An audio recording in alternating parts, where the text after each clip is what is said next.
How's your mother, Margaret? I forgot to ask. Keeping all right these days? Touch wood.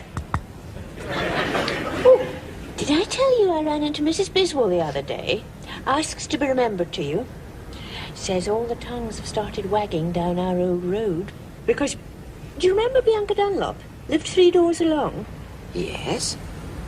They reckon she's been using her grandfather's stair lift for immoral purposes. Immoral purposes? A stair lift? How? She didn't go into details. I didn't ask her to. You just have to use your imagination.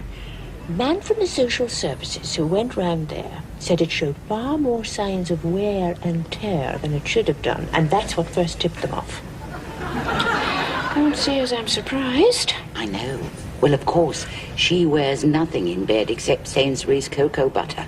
They reckon that when she puts the electric blanket on, the bedroom smells like a Malaysian restaurant. And you could soda yourself to death, couldn't you?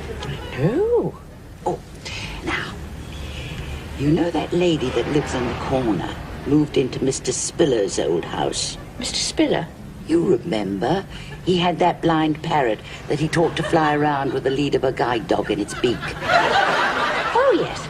Well, you know her husband had that horrible accident. Fell down the stairs in the middle of Leslie Crowther and had to have his whole arm put in plaster for 6 weeks.